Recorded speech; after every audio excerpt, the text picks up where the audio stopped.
शुरुआत कर रहे हैं हम लोग एल्डिहाइड कीटोन एंड कार्बोक्सिलिक अम्ल चैप्टर के लेक्चर नंबर 12 का, जिसमें आज हम लोग पढ़ेंगे किसके बारे में, कार्बोक्सिलिक अम्ल के सामान्य परिचय के बारे में, उसके बाद उसका वर्गीकरण, देन नामकरण, उसके बाद समयता। ठीक है, कई बार क्लास हो चुका है। ठीक है, तो हम लोग को बस एक हिसाब में रिवाइज बस करना है। ठीक है, क्योंकि हम लोग जब एल्डिहाइड और कीटोन पढ़ रहे थे तो उसके साथ साथ ही कार्बोक्सिलिक अम्ल को भी क्या कर लिए थे, कंप्लीट कर लिए थे। लेकिन चूंकि शुरुआत करना है कार्बोक्सिलिक अम्ल का टॉपिक को, तो थोड़ा सा इसके बारे में जानना क्या है, जरूरी है। क्लियर है? तो सबसे पहले तो हम लोग ये जानते हैं कार्बोक्सिलिक अम्ल किसे कहते हैं। मान लो कोई एल्किल समूह है या एरिल समूह है, उसके साथ यदि COOH समूह जुड़ा हुआ होता है, ठीक है ना, चाहे एल्किल समूह हो चाहे एरिल समूह हो, ठीक है, इसके साथ यदि COOH समूह जुड़ा होता है तो इसी को ही हम लोग क्या बोलते हैं, कार्बोक्सिलिक अम्ल। क्या बोलते हैं, कार्बोक्सिलिक अम्ल। ठीक है, क्या बोला जाता है, कार्बोक्सिलिक अम्ल। पहला परिभाषा क्लियर है कि नहीं। जब किसी एल्किल या एरिल समूह के साथ, ध्यान देना, जब किसी एल्किल या एरिल समूह के साथ COOH समूह जुड़ा हुआ होता है तो उसे क्या बोलते हैं हम लोग, कार्बोक्सिलिक अम्ल। क्या बोलते हैं, कार्बोक्सिलिक अम्ल। अब इसका कर रहे हैं हम लोग क्या, वर्गीकरण। क्या पढ़ रहे हैं, वर्गीकरण।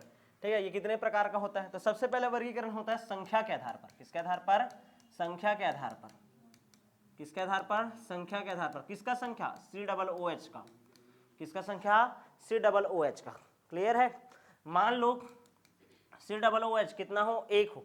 याद करो एल्कोहल का भी वर्गीकरण किए थे OH समूह की संख्या के आधार पर, वैसे ही इसका भी कर रहे हो। उसको मोनोहाइड्रिक एल्कोहल बोलते थे। ठीक है, इसको क्या बोलोगे, मोनोकार्बोक्सिलिक अम्ल। क्या बोलोगे, मोनोकार्बोक्सिलिक अम्ल। एक ठोक रहेगा तो ध्यान दो, मोनोकार्बोक्सिलिक अम्ल। मोनोकार्बोक्सिलिक अम्ल, कार्बोक्सिलिक अम्ल। दो ठोक COH रहेगा तो क्या, जैसे कि मोनोकार्बोक्सिलिक अम्ल का सूत्र देखो तो CH3COOH है, HCOOH है, उसके बाद देखो CH3 CH2 COOH है। समझ आ रहा है कि नहीं? यहाँ पर देखो COOH समूह कितना है, केवल एक है। कितना है, एक है। तो इसको हम लोग क्या बोलते हैं, मोनोकार्बोक्सिलिक अम्ल। क्या बोलते हैं, कार्बोक्सिलिक अम्ल। क्लियर है? ओइक लगता है प्रत्यय। क्या लगता है, ओइक। देखो कितना कार्बन है, एक दो, इसको भी समूह का भी कार्बन जोड़ते हैं ना, एक और एक दो, दो कार्बन को क्या बोलते हैं, एथेन। तो ethanoic acid, ethanoic acid, ethanoic acid. इसका नाम क्या हो जाएगा, कितना कार्बन है, एक, तो क्या बोलोगे, मेथेनोइक एसिड। Methanoic acid. इसका नामकरण करो तो CH3 CH2 COOH, एक कार्बन, दो कार्बन, तीन कार्बन, क्या बोलोगे, प्रोपेनोइक एसिड। Propanoic acid. समझ आया कि नहीं? मतलब जब एक COOH समूह हो तो उसको क्या बोलते हैं, मोनोकार्बोक्सिलिक अम्ल। क्या बोलते हैं, मोनोकार्बोक्सिलिक अम्ल। दूसरा देखिए क्या, दूसरा होगा क्या, डाइकार्बोक्सिलिक अम्ल। डाइकार्बोक्सिलिक अम्ल। ठीक है, डाइकार्बोक्सिलिक एसिड। क्लियर है ना? जब इसमें कितना COH समूह हो, दो। कितना COH समूह हो, दो ठो। ठीक है जैसे कि देखो COOH COOH, दो ठोक है लगातार। क्लियर है? इसका सामान्य नाम होता है आपका ऑक्जेलिक अम्ल। क्या नाम है, ऑक्जेलिक अम्ल। याद रखना ना, ऑक्जेलिक अम्ल, ऑक्जेलिक अम्ल। अच्छा ध्यान दो, और कैसे हो सकता है, COOH समूह है, यहाँ पर CH2 आ गया, फिर COOH आ गया। क्लियर है कि नहीं?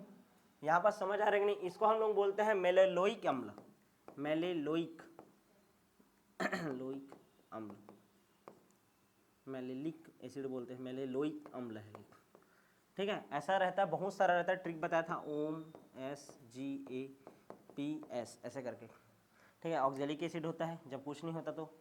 ठीक, एक ठोक CH2 आया तो मेलेलिक एसिड, ऐसा आता है तो ध्यान देना, यहाँ पर सिट्रिक एसिड होता है। फिर इसके बाद ADP के एसिड का फॉर्मूला में कितना कार्बन आ जाएगा, एक दो तीन और ये चार। कितना आता है, चार। पामिटिक एसिड बनता है तो कितना आता है, CH2 पाँच। यहाँ पर देखो ये है ना, मतलब एक ठोक है, ऐसा आएगा तो कितना आएगा, दो। ये है तो तीन है। अलग अलग नाम होता है, 11वीं क्लास में पढ़ाते हैं, वैसे ज़रूरत नहीं है तुम लोग को। ठीक है, जैसे ADP के एसिड होता है, कितना यहाँ पर CH2 रहता है, चार ठोक। चार ठोक लिखोगे लास्ट में। ठीक है, तो इसको ट्रिक को याद कराया जाता है, अभी काम करनी है, बस इतना ही ध्यान देना। कितना COOH समूह है, दो ठोक। कितना है, दो। तो इसको क्या बोलेंगे, डाई कार्बोक्सिलिक एसिड। काम का है केवल ऑक्जेलिक एसिड। क्या याद रखना है, ऑक्जेलिक एसिड। यहाँ तक क्लियर है कि नहीं? तीसरा देखिए क्या, ट्राई कार्बोक्सिलिक एसिड। तीसरा देखो, try carboxylic acid. Try carboxylic acid. कितना COOH समूह रहेगा, तीन रहेगा। कितना रहेगा, तीन। तीन ठोक रहेगा भाई, COOH समूह, 3COOH समूह। कितना रहेगा, तीन ठोक। यहाँ तक क्लियर है? ठीक है, ध्यान दो, एग्जाम्पल कैसे करेंगे, ध्यान से समझना। CH COOH CH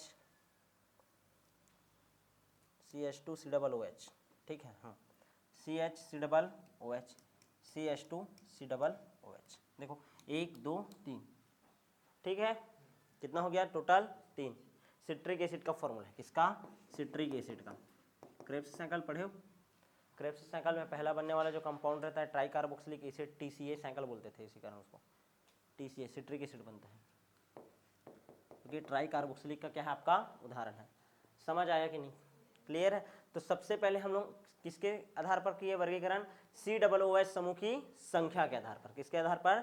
COOH समूह की संख्या के आधार पर। क्लियर है? अब कार्बनिक समूह की प्रकृति के आधार पर वर्गीकरण करेंगे। किसके आधार पर?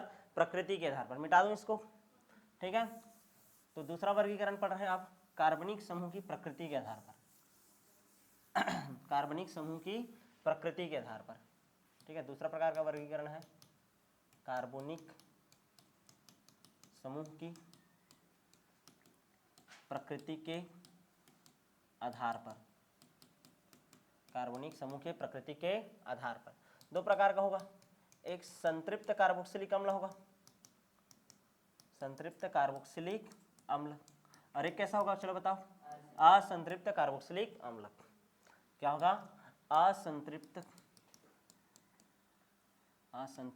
कार्बोक्सिलिक अम्ल, कार्बोक्सिलिक अम्ल। संतृप्त कार्बोक्सिलिक अम्ल जिसमें केवल और केवल कार्बोक्सिलिक अम्ल में कैसा बॉन्ड उपस्थित हो? Single bond. कैसा बॉन्ड उपस्थित हो?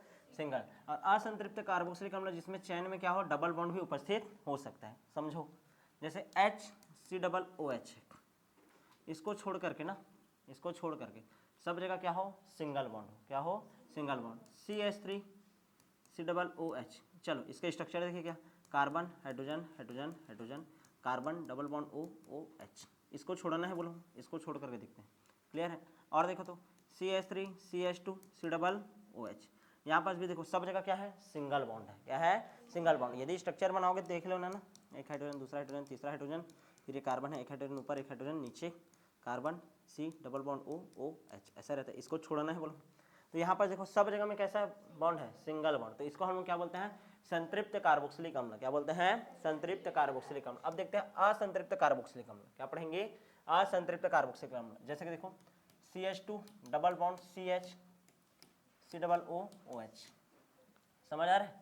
यहाँ पर देखो तो इसको छोड़ करके बोला हो ना, यहाँ पर डबल बॉन्ड आ गया, तो कैसा है? ये असंतृप्त कार्बोक्सिलिक अम्ल है। कैसा है? असंतृप्त कार्बोक्सिलिक अम्ल। यहाँ तक क्लियर है? अच्छा, और देखो तो CH2 CH, फिर ये CH2 COOH। यहाँ पास भी देखो, ये भी कैसा है? असंतृप्त कार्बोक्सिलिक अम्ल है। कैसा है? असंतृप्त कार्बोक्सिलिक अम्ल। समझ आ रहा है कि नहीं? डबल बॉन्ड आ गया तो असंतृप्त, ठीक है ना। COOH को छोड़ करके ना, COOH को छोड़कर, ठीक है ना, डबल बॉन्ड आ गया तो असंतृप्त कार्बोक्सिलिक अम्ल। क्लियर है? तीसरा प्रकार देखो तो इसी का ही, प्रतिस्थापित कार्बोक्सिलिक अम्ल। प्रतिस्थापित कार्बोक्सिलिक अम्ल, ध्यान देना। प्रतिस्थापित कार्बोक्सिलिक अम्ल क्या होते हैं? ध्यान दो, ध्यान दो, इधर दे। नॉर्मली देखो जैसे कि CH3 CH2 CH2 COOH, ये क्या है तुम्हारा? नॉर्मल संतृप्त। इसको देखो कैसे लिख सकते हो? Carbon hydrogen hydrogen hydrogen, carbon hydrogen hydrogen, carbon hydrogen, एक हाइड्रोजन इधर, और C डबल बॉन्ड OH। यहाँ तक क्लियर है? अब इसमें देखो कोई एक हाइड्रोजन को मैं क्या कर दिया? प्रतिस्थापित कर दिया। किसके जगह में? OH की जगह। कोई दूसरा कंपाउंड भी आ सकता है, OH ही जरूरी नहीं है, क्लोरीन भी आ सकता है, फ्लोरीन भी आ सकता है, कुछ भी आ सकता है, हेलोजन आ सकता है, हाइड्रोक्सी आ सकता है, कीटोन भी आ सकता है। क्लियर है? प्रतिस्थापित बस किए हैं, हाइड्रोजन को क्या कर दिए? प्रतिस्थापित, हाइड्रोजन निकाल दिए, कोई दूसरा समूह आकर के जुड़ गया। अब इसको लिखो तो CH3 CHOH CH2 C double bond OH। Clear है? मुख्य कार्बन श्रृंखला में तो यही आएगा, ठीक है। तो 1 कार्बन 2 कार्बन 3 कार्बन 4 कार्बन। दूसरे पोजीशन पर क्या लगा है? देखो, अच्छा ये मुख्य है ना, ये अल्फा हो गया, ये बीटा हो गया, तो बीटा हाइड्रोक्सी, और कितना है टोटल? 1 2 3 4, butanoic acid. तो नाम क्या हो जाएगा? Beta hydroxy butanoic acid. समझ आ रहा है कि नहीं तुम लोग को? प्रतिस्थापित है ये। कैसा है? प्रतिस्थापित। हाइड्रोजन का प्रतिस्थापन बस कर दिए, ठीक है। और कोई दूसरा ग्रुप आकर के यहाँ पास क्या हो गया? जुड़ गया। क्लियर है कि नहीं? ठीक, समझ आ रहा है? बीटा हाइड्रोक्सी, ठीक है। CH3 CH2 COOH, ये हो गया ब्यूटेनोइक एसिड। ठीक है, इस टाइप का बन जाएगा कंपाउंड। क्लियर है?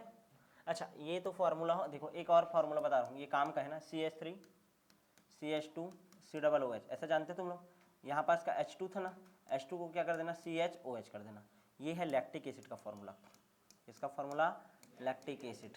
ठीक है, दूध का शर्करा, ठीक है ना, लैक्टोज लैक्टिक एसिड में कन्वर्ट होता है फिर वही।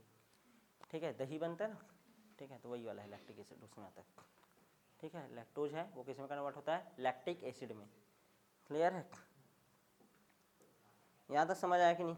आगे बढ़ जाए क्या? तो कभी भी पूछेगा लैक्टिक एसिड कैसा कार्बोक्सिलिक अम्ल है, प्रतिस्थापित कार्बोक्सिलिक अम्ल है। क्या है? प्रतिस्थापित कार्बोक्सिलिक अम्ल। यहाँ तक क्लियर है? ठीक है, तो अब तक हम लोगों ने क्या पढ़ लिया, सामान्य परिचय, उसके बाद उसका वर्गीकरण। क्या पढ़ लिए? वर्गीकरण। अब क्या पढ़ेंगे, नामकरण। क्या पढ़ेंगे? नामकरण। और नामकरण तुम लोगों के लिए एकदम टाइम पास है, पढ़ चुके हो कई बार। ठीक है, नामकरण का कितना पद्धति होता है, 2 पद्धति, एक सामान्य पद्धति और दूसरा IUPAC पद्धति। ठीक है, तो हम लोग दोनों पढ़ लेते हैं एक ही साथ, सामान्य पद्धति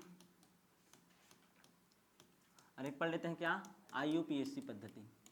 IUPAC पद्धति में क्या लगता है, ओइक एसिड लगता है प्रत्यय। क्या लगता है? Oic acid. और हम लोग ये वाला पढ़ चुके थे ना, सामान्य पद्धति शुरू करो, HCOOH, यहाँ तक क्लियर है, CH3COOH, CH3 CH2 COOH, फिर देखो CH3 CH2 CH2 COOH, CH3 CH2 CH2 CH2 COOH। Clear है? कितना ठोक हो गया, 5 कार्बन। कितना कार्बन? 5 कार्बन। एक कार्बन का कभी भी रहता है उसको बोलते हैं फार्मिक अम्ल। क्या बोलते हैं? फार्मिक अम्ल। फार्मिक एसिड बोलते हैं ना, फार्मिका नामक चींटी से प्राप्त किया था, भूरा रंग का रहता है, माट्रा छाटी बोलते हैं जिसको, वही वाला। ठीक है, CH3COOH, इसको बोलते हैं एसिटिक अम्ल। क्या बोलते हैं? एसिटिक अम्ल। क्लियर है? एसिटिक अम्ल, सिरका बोलते हैं, विनेगर बोलते हैं जिसको, उससे प्राप्त होता है। CH3CH2COOH, कितना कार्बन है? 3 कार्बन। 3 कार्बन को बोलते हैं प्रोपियोनिक एसिड। ठीक है ना, प्रोपियोनिक एसिड। क्या बोलते हैं? Propionic acid. Propionic acid, propionic अम्ल। प्रथम वसा, इसका मीनिंग क्या होता है? प्रथम वसा। ठीक है, ये कितना कार्बन है? अब 1 2 3 4, 4 कार्बन को बोलते हैं ब्यूटर, ब्यूटेरिक एसिड।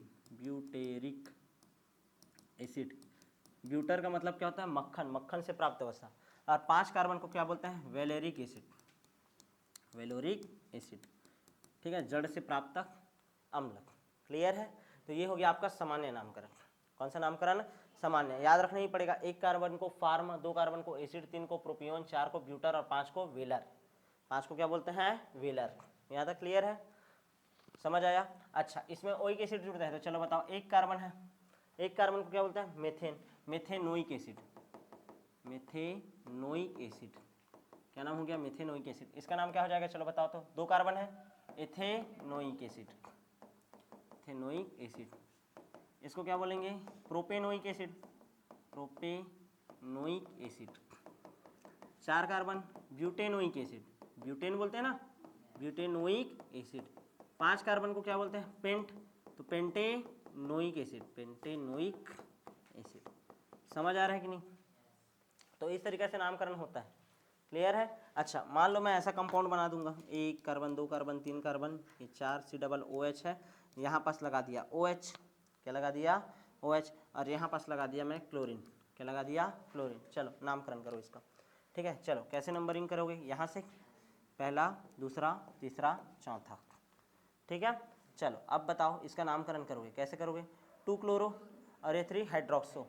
क्लोरो पहले आएगा C और हाइड्रोक्सो H। ठीक है ना, तो क्या हो जाएगा? 2 क्लोरो 3 हाइड्रोक्सो, हाइड्रोक्सो। ठीक है, कितना है टोटल? 4। 4 को क्या बोलते हैं? Butane, butanoic acid, butanoic acid, butanoic acid. आया कि नहीं समझ में? क्लियर है? और देखें क्या, 2-4 और एग्जांपल करते हैं। देखो 1 2 3 4, acid C double bond O कर दिया यहाँ पास। ठीक है, यहाँ पास कार्बन है, COOH कर दिया। क्लियर है? यहाँ पास लगा देते हैं ब्रोमीन, लगा देते हैं। क्या लगा देते हैं? ब्रोमीन। चलो नामकरण करो। नंबरिंग कहाँ से करोगे? यहाँ से, पहला, दूसरा, तीसरा, चौथा, पांचवा, छठवा।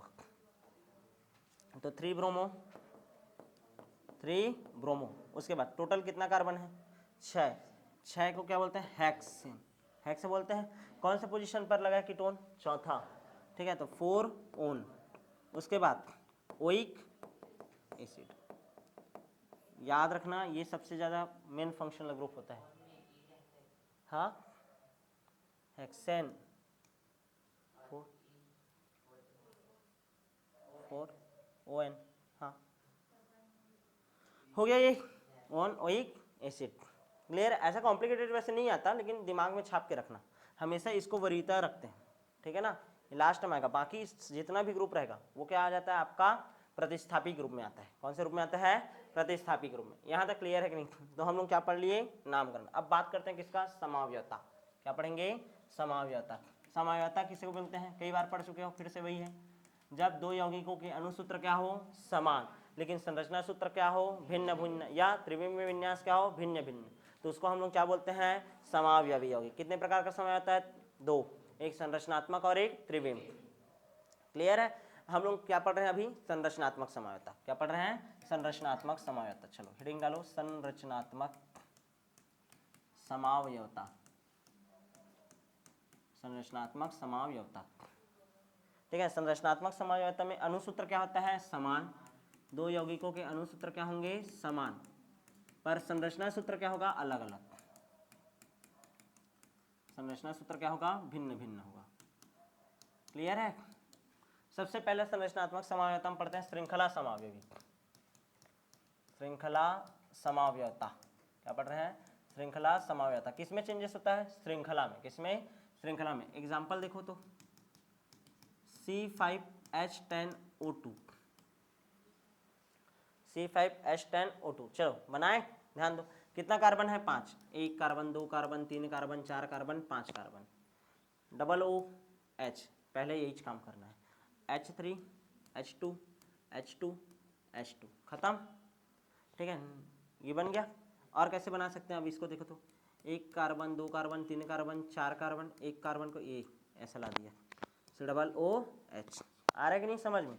और कैसे बना सकते हैं? 1 कार्बन, 2 कार्बन, ये CH3 इधर आ गया, ठीक है, कार्बन COOH है, डायरेक्ट कर लो ना, ये कार्बन है, ये वाला है, ऐसा भी तो हो सकता है, CH3।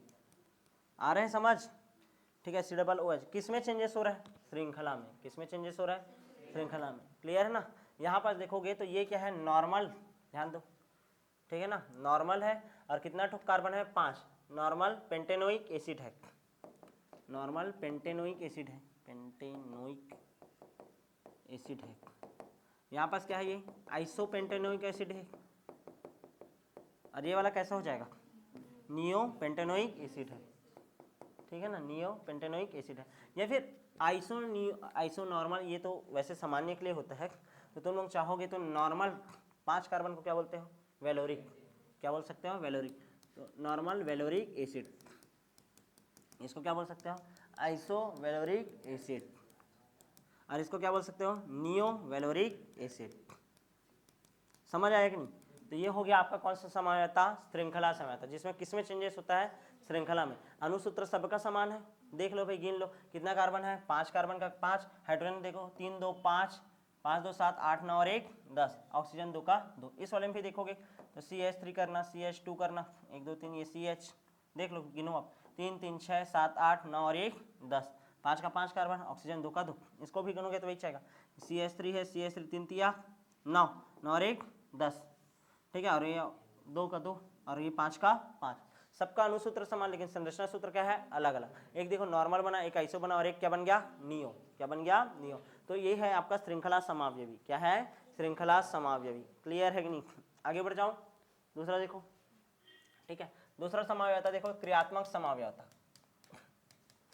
क्रियात्मक समावयवता, याद करो, एल्कोहल जो रहता था वो किसके साथ समावयवता दिखाता था? ईथर के साथ। एल्डिहाइड किसके साथ समावयवता दिखा देता था? कीटोन के साथ। किसके साथ? कीटोन के साथ। याद रखना, कार्बोक्सिलिक एसिड ही वैसी समावयवता दिखाता है, क्रियात्मक समावयवता एस्टर के साथ। किसके साथ? एस्टर के साथ। क्लियर है कि नहीं? एग्जाम्पल देखो, ठीक है ना, C4H8O2, 1 carbon, 2 carbon, 3 carbon, 4 carbon, COOH बनाए थे, CH3 CH2 CH2, ऐसा बन गया। और एस्टर कैसे बनता है? COO, फिर इधर कितना कार्बन है? टोटल 4 ना, 1 कार्बन हो गया, CH3 CH2, इधर CH3। देखो कार्बन देखो 4, हाइड्रोजन देखो 3 2 5, 5 3 8, और ऑक्सीजन देखो 2 का 2। इस वाले में भी देखो तो कार्बन 4 3 2 5 5 3 सॉरी 5 2 7 और 1 8। क्लियर है। लेकिन देखो यहाँ पास कौन सा समूह है, कार्बोक्सिलिक समूह है, और यहाँ पास कौन सा समूह है, एस्टर समूह है। यदि इसका नामकरण करूंगा तो क्या बोलूंगा, ब्यूटेनोइक एसिड, ब्यूटेनोइक एसिड। और इसका नामकरण करो तो चलो बताओ क्या है, ये एथिल है और ये क्या है, मेथिल है। ठीक है, मेथिल, ध्यान देना, मेथिल एथेनोइट, क्या होगा, मेथिल एथेनोइट, मेथिल एथेनोइट। आया कि नहीं समझ में। ठीक है, तो ये किसके साथ दिखाता है, एस्टर के साथ। याद करो एल्कोहल किसके साथ समावयव दिखाता था, क्रियात्मक समावयवता किसके साथ दिखाता था, ईथर के साथ। कीटोन किसके साथ दिखाता था समावयवता, एल्डिहाइड के साथ। किसके साथ, एल्डिहाइड के साथ। और याद रखना वैसे ही कार्बोक्सिलिक एसिड जो रहता है समावयवता किसके साथ दिखाता है, क्रियात्मक समावयवता एस्टर के साथ। किसके साथ, एस्टर के साथ। समझ आया, ये छाप के रखना, ये कंक्लूजन है। ठीक है, समझ आया। आगे बढ़ेंगे, कितना समावयवता हो गया, 2, श्रृंखला, दूसरा क्रियात्मक, तीसरा देखें, तीसरा समावयवता है स्थान समावयवता। कौन सा समावयवता, स्थान। ठीक है ना, क्रियात्मक समूह अपने स्थान चेंज करता है, स्थान समावयवता। ठीक है ना, क्रियात्मक समूह अपना पोजीशन चेंज करता है, फंक्शनल ग्रुप क्या चेंज करता है, स्थान परिवर्तित कर लेता है। क्लियर है, परिवर्तित करता है, उसको बोलते हैं हम लोग स्थान समावयवता। एग्जाम्पल देखो, कितना कार्बन का बना लेते हैं, 5 कार्बन का। कितना कार्बन का, 5 कार्बन का। ध्यान दो, 1 कार्बन 2 कार्बन 3 कार्बन 4 कार्बन और ये 5, ये 5 COOH समूह लगा है। चलो बताओ, CH3 CH2 CH2 CH2 COOH। मान लो ये जो COOH समूह है इसको यहाँ पास ला दूं तो मैं, यानी चेंजेस हो गया, 1 2 3 और ये 4, यहाँ पास क्या आ जाएगा, COOH। यहाँ तक क्लियर है। तो ये CH3 CH2 CH3, यहाँ तक क्लियर है कि नहीं। अब उसके अकॉर्डिंग ध्यान दो, ध्यान से समझने का कोशिश करो, कितना आ गया, ध्यान देना ना। इसका यदि नामकरण करूंगा तो 1 2 3 और ये 4, 2 मेथिल, 2 मेथिल। ठीक है ना, 2 मेथिल, और कितना है 4, 4 को क्या बोलेंगे, ब्यूटेनोइक, ब्यूटेनोइक एसिड।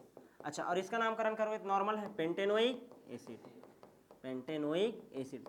समझ आ रहा है कि नहीं। तो ये स्थान में चेंजेस हुआ COOH के।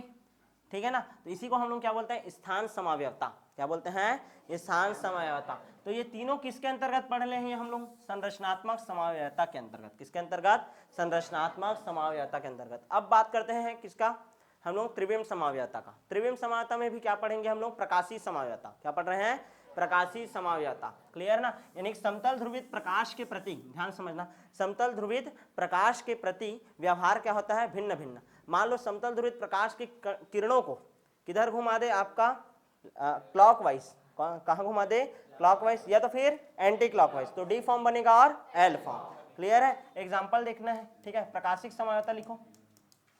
प्रकाशिक समावयवता ऐसा समावयवता होता है जिसमें समतल ध्रुवित प्रकाश के प्रति यौगिक का व्यवहार क्या होता है, भिन्न भिन्न होता है, या तो उसको क्लॉकवाइज घुमा देता है या तो एंटी क्लॉकवाइज। यहां तक क्लियर है। एग्जांपल देखो, CH3, ध्यान दो, CH3 CH2 CH, CH3 CH2 CH CH3 COOH। चलो इसका नामकरण करो, नामकरण करोगे 1 2 3 4, 2 methyl butanoic, 2 methyl butanoic acid, butanoic acid. यहाँ तक क्लियर है। चलो इसको थोड़ा सा अच्छे से लिखते हैं। देखो कार्बन ये है, कार्बन, ऊपर में एक हाइड्रोजन, COOH CH3 और ये CH2 CH3 बन गया। क्लियर है कि नहीं, 1 सिग्मा 2 सिग्मा 3 सिग्मा 4, sp3 संकरण त्रिकोणीय समतल। इसको यदि मैं प्रकाश क्या दर्पण के सामने रखूंगा, जस्ट अपोजिट बनेगा। क्लियर है कि नहीं, मतलब ये कार्बन ऊपर हाइड्रोजन नीचे में COOH, वो तो वैसे ही रहेगा, लेकिन जो CH3 इधर है वो इधर आ जाएगा, और ये कहाँ आ जाएगा, CH2 CH3। समझ आ रहा है कि नहीं। तो ये वाला बन गया आपका डी फॉर्म। कौन सा फॉर्म है, डी फॉर्म। और ये बन गया क्या आपका एल फॉर्म। समझ आया कि नहीं।